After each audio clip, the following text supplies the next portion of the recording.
hey, the baseball season is over. You alluded to. You're going to have to live with it. Yeah, well, the Braves got it, and they got it done really by an interesting new format of, well, their hitters hit in Freeman and, of course, Solar. But their pitchers, it's interesting how the regular season with Morton, with a number of pitchers, didn't really rise to the occasion in the playoffs. They went with the best 5 arms they had, and they were able to get it done. Spread it across the bullpen, got the outs they needed, but it was really the hitting that mattered the most. So Atlanta hit, and the Astros didn't. This is up your wheelhouse, kind of. The baseball playoffs are becoming more like the Stanley Cup playoffs to me. Is it get there and just roll them out? I think, I didn't check that. I think Atlanta had the worst record of all 10 teams that were in the postseason. They did 88 wins. You're totally right. Find a way to get in, and once you get in, you're good to go. And look, you can make the same argument baseball to hockey that the roster that is most successful in the regular season never, ever ends up making it all the way to the end because you have to play playoffs differently than you play regular season, which brings me to the most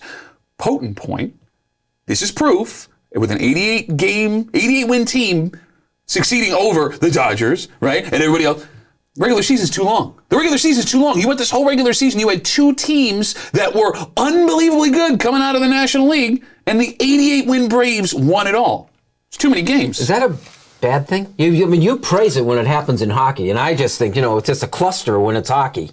And I think it's bad because there's no reward for regular season. So is this a good or a bad thing? Okay, I love the chaos, so it's a good thing because the chaos is fantastic. But I would also make the argument 82 games is too many games for hockey, too. Settle it down, figure out who your best teams are, and let them go that way. If not, then 4 out of the 5-6 months that we're playing these sports, they don't matter. I think we're too traditional, too. I think the fact that, this guy got us here the whole year round. This guy was our starting pitcher. This was our number 2. This was our number 3. For a number of years, it actually worked. You had a number 2, number 3, number 4, maybe, and then your bullpen, and you go back to 1, 2, and 3 if it's a 7-game series. Now it's 1, 2, bullpen game 3. Maybe you come back, let your bats get hot, and then you can come back with your first and second starter in a series, 5-game series, 7-game series. So I think baseball has to evolve. And to your point, even though the Yankees spent a lot of money, the Mets spent a lot of money, a number of teams have spent a lot of money, it seems to be the team with the right chemistry, egos aside. I don't care if I won 14 games in the regular season. When we're in the postseason, I don't have the hot arm.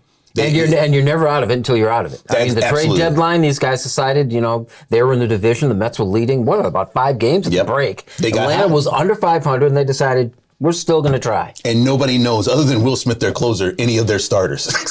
So that's what makes this so interesting. But to that point, this is also exciting for people that like great baseball matchups because the extra wild card keeps teams in it longer. You're going to see general managers, after what the Braves were successful doing, saying, you know what? We're not that far out of it. Who knows what happens in a week, 2 weeks, 3 weeks? You're going to have even more teams middle of the pack pushing to make that playoff run instead of selling off at the deadline. No more relegating to the bullpen. I think the bullpen's more important than your starting pitcher because they're going to the bullpen faster games 3 and 4. Yeah, but they can't do this over the course of the regular season. That's it's still going to play a little differently. That's the problem. You've got to get to the playoffs, like Duffy said. Once you're there, just like hockey, give me your best bats and your best arms. Why can't you do it the entire regular season?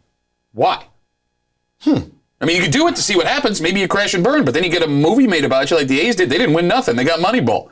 That's a good point. The Rays do it every year, and everybody's kind of like, how do the Rays do it? And they do I think that. I say that mostly because I feel like I don't want it to happen. The truth is out. Now we know the truth.